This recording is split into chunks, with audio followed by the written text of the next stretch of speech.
Le décor, on va lui mettre un petit filtre de netteté éventuellement pour que le sol soit un peu plus présent. J'active le calque d'en dessous, le calque 0, je vais le convertir en objet dynamique parce que je veux mettre un filtre dynamique, c'est-à-dire un filtre modifiable. Donc clic droit, convertir en objet dynamique. Ensuite, je vais mettre un filtre, un bête filtre d'accentuation à l'ancienne. Je ne vais pas jouer ici avec le passe haut comme on avait vu à un certain moment. Voilà, filtre, renforcement, accentuation. Petit rayon, gain fort. Je regarde ce que ça donne derrière, vous voyez que ça augmente la netteté, c'est pas mal. Et on fait ça sur une image qui a été agrandie, les pixels ont été multipliés. Voilà. Filtre, renforcement, accentuation, ça donne de la netteté. Ok, il apparaît là dans la palette des calques, c'est un filtre modifiable, il suffira que j'aille double-cliquer sur le mot accentuation pour le modifier l'accentuation à n'importe quel moment.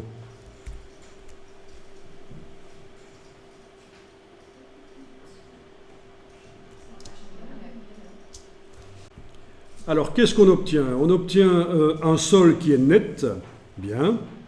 Par contre, l'arrière de l'image, vous voyez, il est devenu super net aussi et c'est pas génial. Donc, c'est pour ça que vous avez un masque du filtre, là. Ceci, c'est le masque du filtre. Si vous mettez un dégradé là-dedans, vous allez pouvoir faire en sorte que l'accentuation ne se mette que sur le dessous de l'image, là où il y a la rue. Donc vous activez le filtre dynamique, il suffit de cliquer, voilà, il est encadré.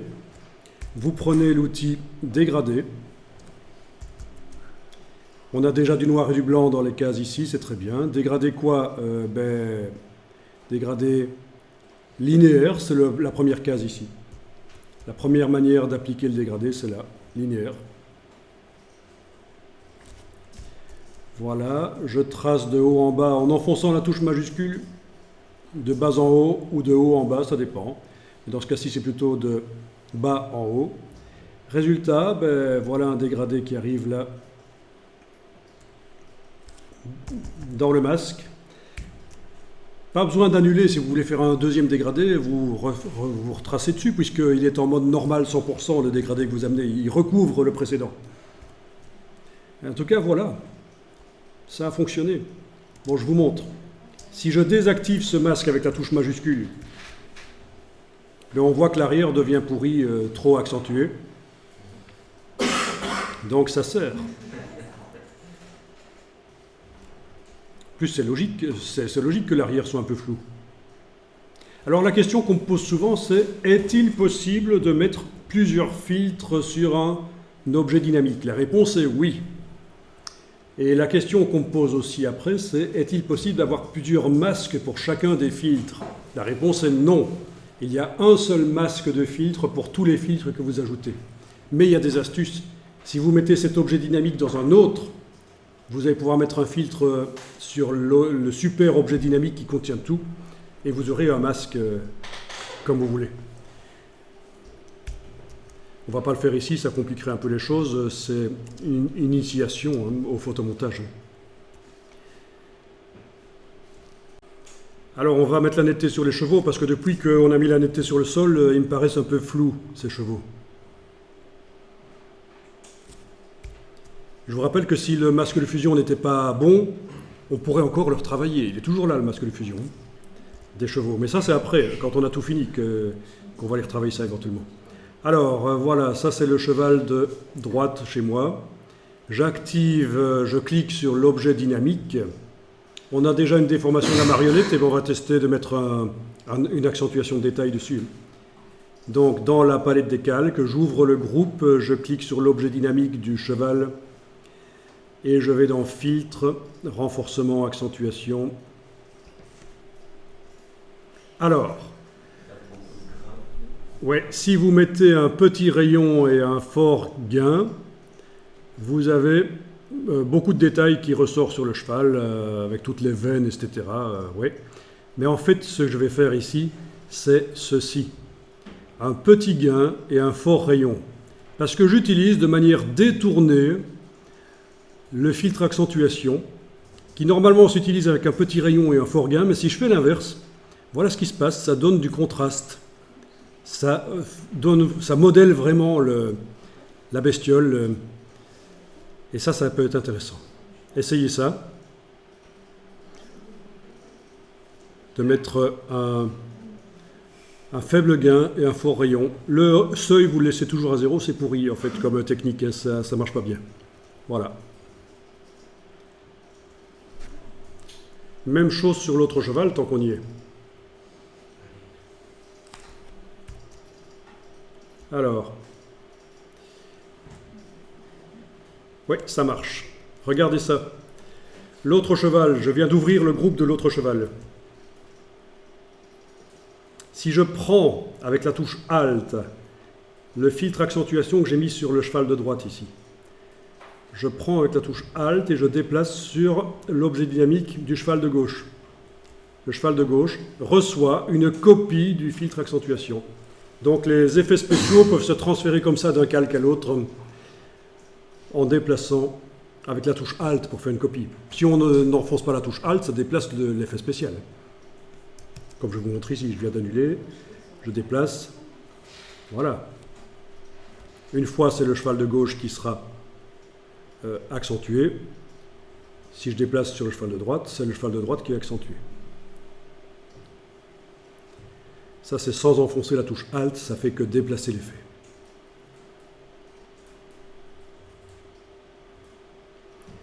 Ah oui, les effets, si vous en mettez plusieurs sur un calque, on peut les stocker dans la palette des styles graphiques de Photoshop. Comme ça, on peut l'appliquer rapidement, une série d'effets sur un calque. Mais là, on n'en est pas encore là, le palette style graphique, ça va. On n'a pas encore besoin de ça. Ok, ben c'est pas mal, ça commence à devenir bien. Ça sent quand même le photomontage, hein. On sent quand même qu'il y a un petit trucage là-dedans. Les chevaux n'ont pas l'air super bien intégrés. Pourquoi? Parce qu'ils sont un peu trop sombres dans le décor. Oui, sur le reste de la photo, on a des ombres projetées, en effet, dans ce cas-ci, mais pas trop. Hein. Oui, il faudrait peut-être durcir les ombres, en effet, il faut voir. C'est vrai que les ombres sont fort dures et directionnelles dans cette photo-ci. En effet, tu fais bien de le remarquer, je n'avais pas fait attention à ça au moment où j'ai choisi la photo, parce que je pensais à autre chose. Mais dans ce cas-ci, il faudrait plutôt une ombre directionnelle sur les chevaux. On verra ça plus tard.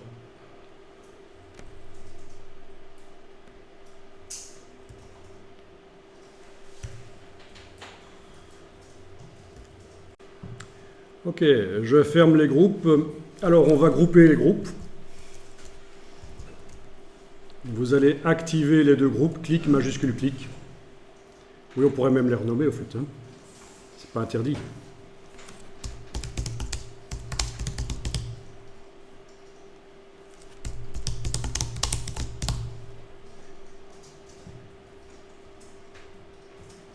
Ok, vous activez les deux groupes avec la touche majuscule et vous allez demander de les mettre dans un groupe.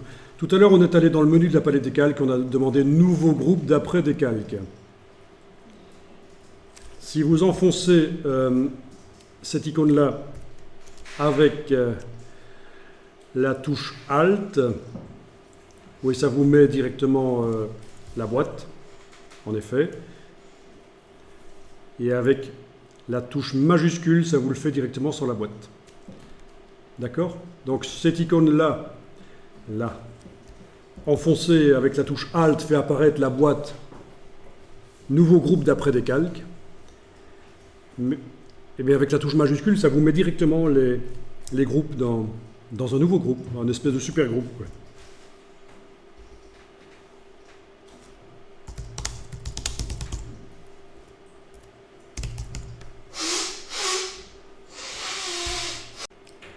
Ok.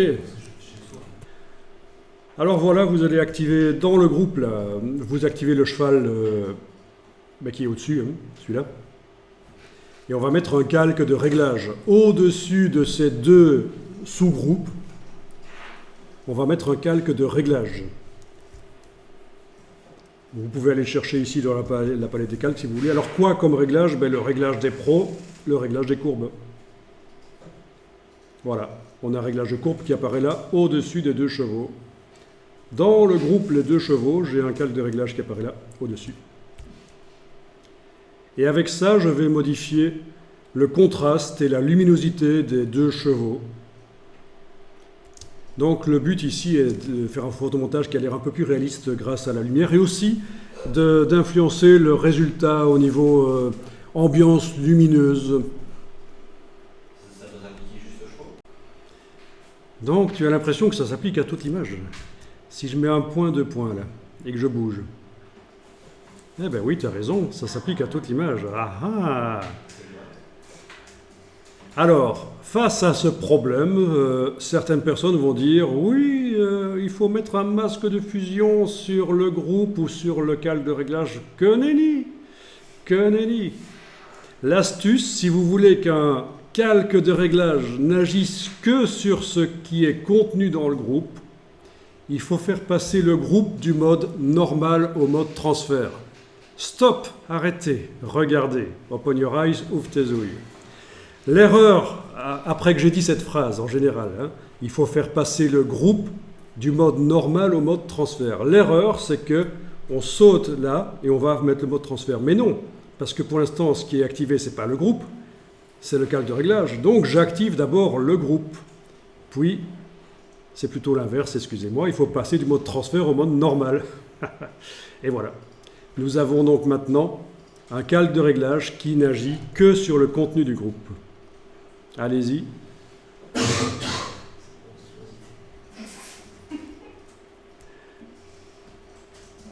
Voilà, si vous faites des monstruosités, c'est un genre, pourquoi pas.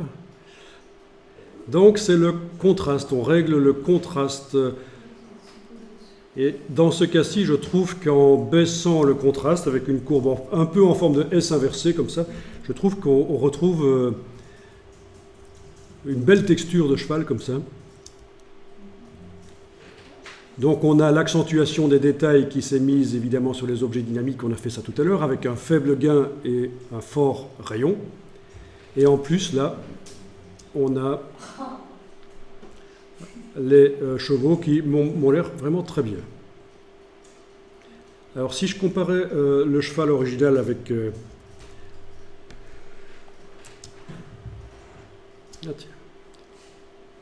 le cheval original avec la retouche là, on va pouvoir apprécier déjà le chemin parcouru en fait. J'ai dû aller désactiver pour la loupe et la main des options qu'on avait activées l'autre jour. Zoom fenêtre pour la loupe était activé, pour la main, défilement des fenêtres était activé. Donc c'est quand on avait fait la palette historique l'autre jour.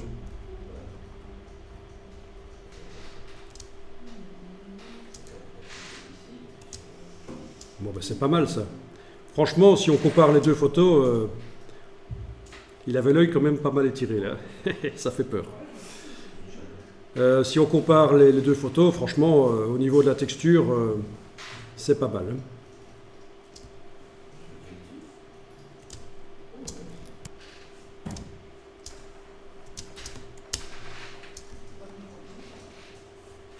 Bon, ok. Touche F, je repasse plein l'écran pour ça. J'enregistre. Il ne faut surtout pas travailler pendant des heures sans enregistrer. Vous savez. Quoique, avec les dernières versions de Photoshop, il y a de la récupération qui est prévue. Ça, c'est vrai que j'ai tendance à oublier parfois que si ça plante, il y a possibilité de récupérer les choses. Gestion des fichiers, préférence gestion des fichiers, vous n'êtes pas obligé d'y aller, je vous montre juste, c'est là que ça se passe. Si je me souviens bien. Oui, enregistrement automatique tous les 10 minutes dans ce cas-ci, mais on peut changer. Et voilà, si ça plante, Photoshop réouvrira le fichier avec maximum les 10 dernières minutes perdues dans ce cas-là. Alors, si je voulais faire le même principe, bien sûr, pour pouvoir modifier un cheval et pas l'autre, c'est possible aussi, c'est le même principe. Je vous montre rapidement ici. Je vais entrer dans un des groupes des chevaux, je clique sur l'objet dynamique, je vais aller mettre éventuellement un calque de réglage de type teinte saturation. Quoique je pourrais utiliser aussi le calque de réglage courbe, oui, je vais utiliser le calque de réglage courbe, ce sera mieux. Voilà. Je vais aller modifier la quantité de rouge, donc j'ai à cheval plus rouge, sauf que ça ne marche pas. Ça agit sur l'autre cheval qui est dans l'autre groupe en dessous, logique, hein, et même sur le décor, non pas sur le décor, uniquement sur l'autre cheval. Mais bien sûr, le groupe du cheval ici, je vais le mettre de mode normal, de mode transfert à normal, voilà. Et il n'y a que lui qui change de couleur quand je travaille sur le calque de réglage. Vous pouvez tester ça si vous voulez. Vraiment, ça va vous éviter de travailler avec des masques de fusion. Il y a des gens qui vont vous dire dans des tutos sur le web, masque de fusion, etc. Mais c'est vraiment une bonne astuce. C'est pas un secret, hein, c'est expliqué dans les tutos Adobe.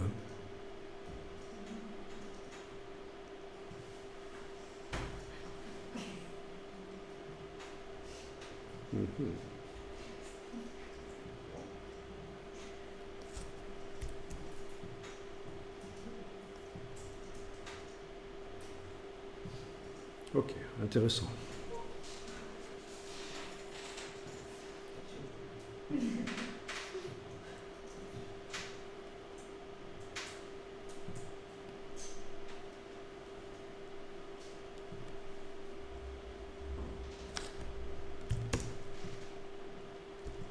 Donc là, on vient d'intégrer un peu mieux les chevaux au décor. Maintenant, je vais activer le décor. Je clique sur lui dans la palette des calques, voilà. Je mets un calque de réglage de type courbe juste au-dessus. Je vais maintenant essayer d'adapter le décor aux chevaux. On va essayer que les deux soient dans le même univers au niveau de la couleur et de l'ambiance. Donc calque de réglage qui est juste au-dessus du calque du décor. Il n'y a pas besoin de faire quoi que ce soit parce qu'il n'y a rien que le décor en dessous, il n'y a rien d'autre. Vous mettez 2 points dans le réglage et vous bougez. Vous mettez 2 points dans le réglage, vous bougez. Alors évidemment si on fait ça sur une image RAW, ce sera beaucoup mieux que sur du JPEG ici qui est assez limité au niveau de l'ambiance.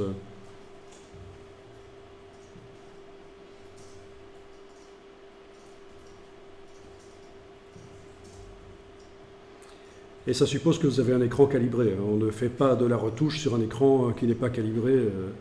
C'est du n'importe quoi. Ok.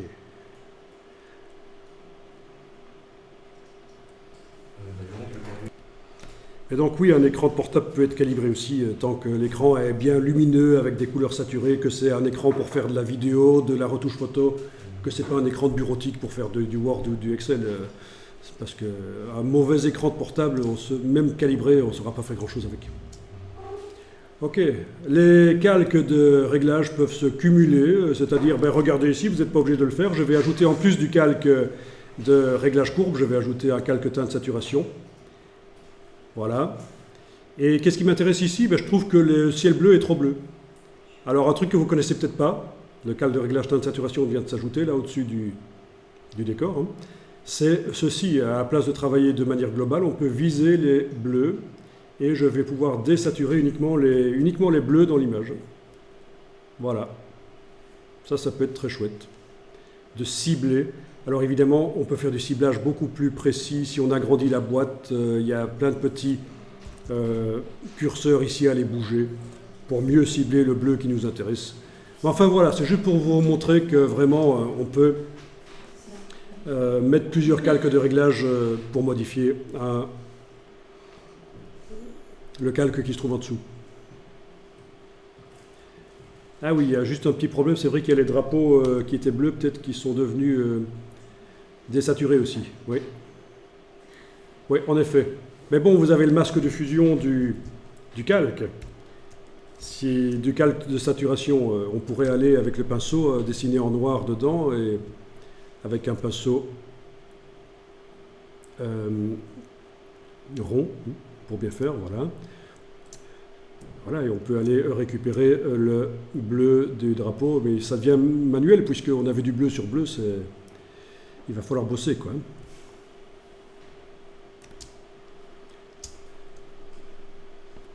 Quoique une sélection était possible aussi. Enfin, en fait, dans Photoshop, c'est ça le principe. Il y a la technique de base, plein de techniques de base à connaître, et puis après, c'est vous qui bossez, c'est vous qui mélangez ces techniques en fonction de chaque image et ce que vous voulez faire.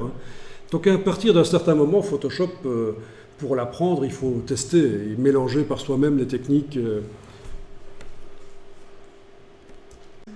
Alors voilà, on a donc fait un réglage sur le décor, qui vaut ce qu'il vaut, qui est modifiable. On a fait un réglage sur les chevaux, les 2 chevaux ensemble. On a même fait des réglages sur chacun des chevaux après. Bon. Et pour vraiment améliorer, pour que tout soit nickel et encore mieux, il faut au-dessus de tout, donc avec le calque, le groupe ici fermé et activé, je vais mettre un calque de réglage au-dessus de tout qui va modifier toute l'image cette fois-ci. C'est ça l'astuce. C'est que vous allez pouvoir modifier toute l'image grâce à un calque de réglage et essayer de faire baigner tout ça dans une ambiance colorée. Donc l'approche, c'est ça en fait, c'est qu'il faut arriver à régler chaque élément, puis régler la totalité de l'image. Et là, je travaille vraiment sur l'ambiance colorée que je veux donner à l'image. Voilà, vous voyez ? Les chevaux et le décor reçoivent cette ambiance chaude que je veux donner là. Donc je suis allé mettre un calque de réglage de type courbe tout au-dessus. Pour modifier l'ambiance colorée, je vais descendre sur chacune des couches et bouger, mettre un point au milieu et le bouger. On avait dit, rouge, vert, bleu, c'est cyan, magenta, jaune. Si je veux modifier le jaune, je vais sur le bleu. Si je veux modifier le cyan, je vais sur le rouge. C'est ça le principe. Rouge, vert, bleu, c'est cyan, magenta, jaune. Ok.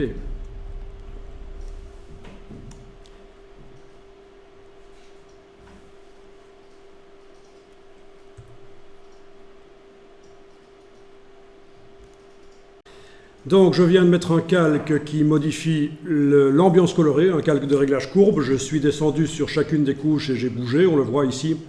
Si je veux maintenant modifier le contraste, eh bien, pour me faciliter la tâche, je ne vais pas essayer de le faire dans le même réglage. Je vais ajouter un deuxième réglage. Regardez bien ça, j'ajoute un deuxième réglage de type courbe.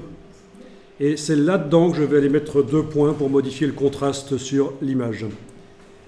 Voilà. Alors, attention, regardez ça, super astuce. Quand vous modifiez le contraste sur une image, ça modifie aussi les couleurs. Vous le voyez que les couleurs deviennent plus saturées.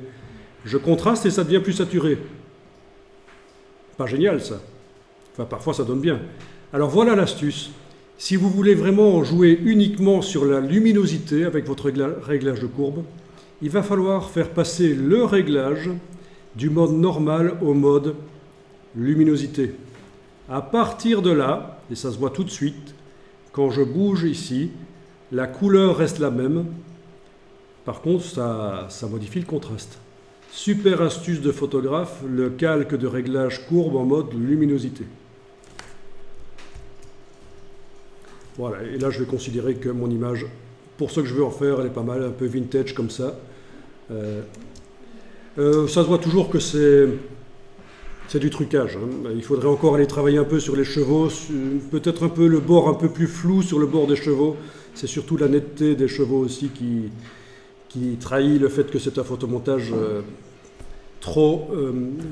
pour faire un peu plus flou sur le bord des chevaux, c'est simple, il suffit d'activer le masque du cheval dans l'objet dynamique avec la touche Alt, afficher le masque en grand et lui mettre un petit flou sur lui. Mais déjà, si vous arrivez à des choses de ce genre-là, c'est pas mal, vous êtes déjà loin. Les ombres, il faudrait voir aussi la coloration des ombres, l'intensité des ombres.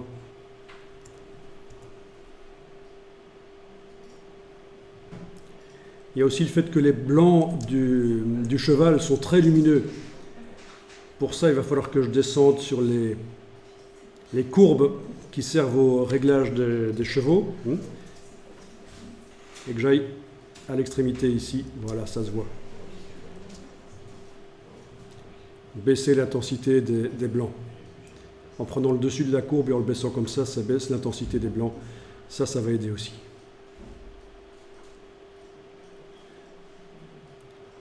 Ok. Tiens, sur celui-là, j'avais pas mis de réglage. Il va falloir que j'en mette un, si je veux régler l'intensité des blancs.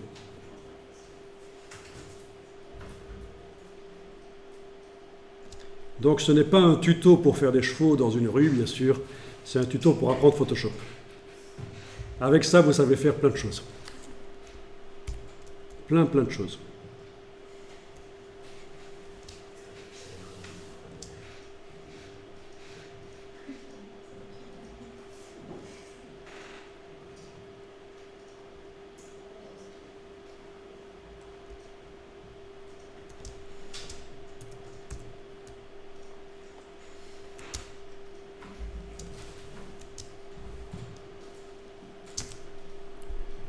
C'est le travail d'1 heure et demie en expliquant.